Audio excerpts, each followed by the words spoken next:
दिल्ली की सड़कें इतनी सुनसान मैंने कभी नहीं देखी।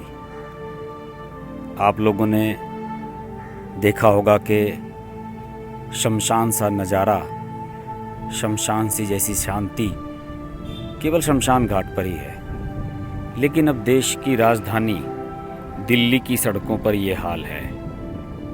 इक्का दुक्का डीटीसी की बसें जाती हुई नज़र आ रही हैं, दूर दूर तक, वो भी खाली।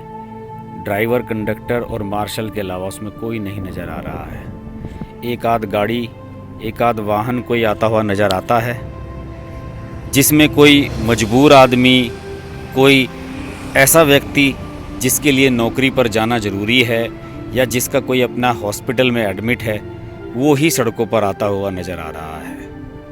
हे भगवान, इस घड़ी से सबको बचाओ। इसके अलावा कोई दूसरा शब्द मुझे नहीं सूझ रहा है।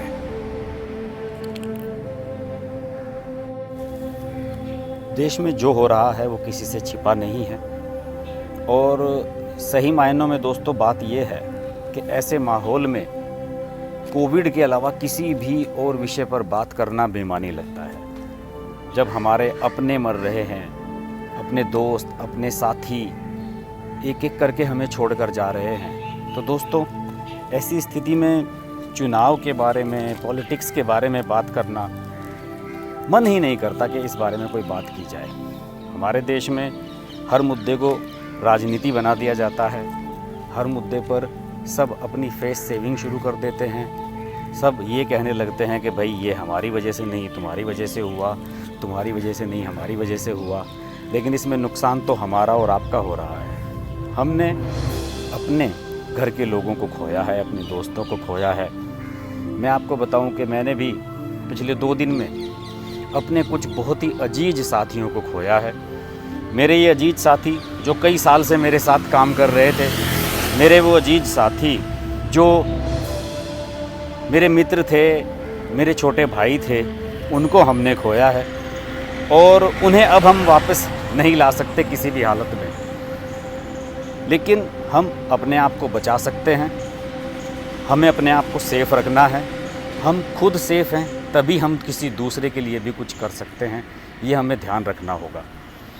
देखिए, मैं नाम नहीं लूँगा, लेकिन एक मेरे जिस साथी का जो लगभग पिछले 12-14 साल से मेरे साथ काम कर रहे थे, उनका जिन परिस्थितियों में निधन हुआ वो होना नहीं चाहिए था कायदे से। उन्हें बुखार हुआ, 5 दिन की दवाई डॉक्टर ने दी, उन्होंने 2 दिन की ली, 3 दिन की नहीं ली।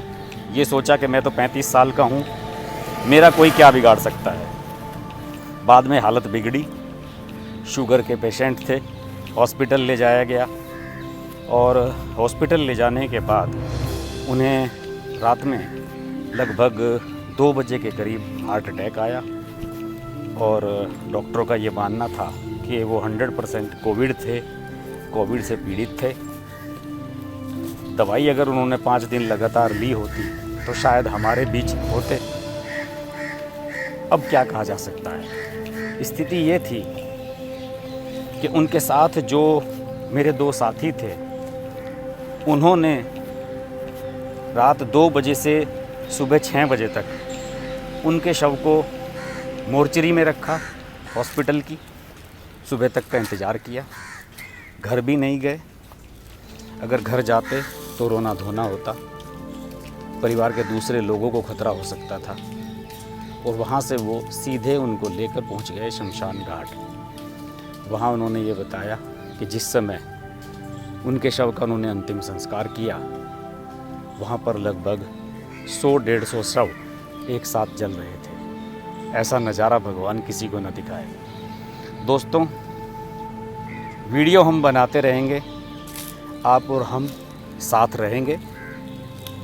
हमारा ये वादा है, हम एक दूसरे का ख्याल रखें। उससे बेहतर है कि हम अपना ख्याल रखें। किसी के भी घर में किसी को भी बुखार हो, कोई अस्वस्थता हो, तुरंत चिकित्सक की सलाह लें। और चिकित्सक ने अगर ये कहा है कि दवाई आपको 5 दिन लेनी है तो 5 दिन ही लेनी है, 6 दिन लेनी है तो 6 दिन ही लेनी है। और चिकित्सक के सलाह का कतई भी अवहेलना ना करें। सेफ रहें, सुरक्षित रहें, अपनों को बचा कर रखें। और मेरा तो मानना है कि अगर घर में रहकर आप काम चला सकते हैं, घर में ही रहें, बिल्कुल बाहर मत जाएं। और परिवार के लोगों को भी गाइड करें कि कोई भी बाहर ना जाए, कोई एक ही व्यक्ति बाहर जाए, बस उसकी ड्यूटी लगा दें, वही घर के बाहर जाए, बाकी किसी को भी घर से बाहर जाने की इजाज़त ना दी जाए।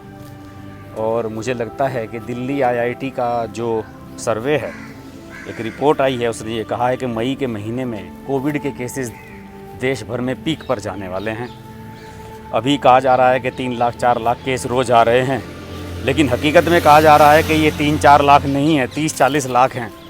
क्योंकि सारे कोविड केस तो रिपोर्ट नहीं हो पा रहे हैं, ना सभी टेस्ट करवा रहे हैं, कुछ लोग घरों पर ही दवाई लेकर ठीक हो जा रहे हैं। तो ऐसी स्थिति में संभल कर रहें। मुझे लगा कि एक वीडियो ऐसा भी बनाया जाना चाहिए जिस पर हम सब लोग एक दूसरे का ख्याल रख सकें, एक दूसरे की स्वास्थ्य की चिंता कर सकें, और हम ये सोच सकें कि जब हम सुरक्षित हैं तभी हम किसी के लिए कुछ कर सकते हैं, वरना इस दुनिया में फिर कुछ भी नहीं रखा है। Take care.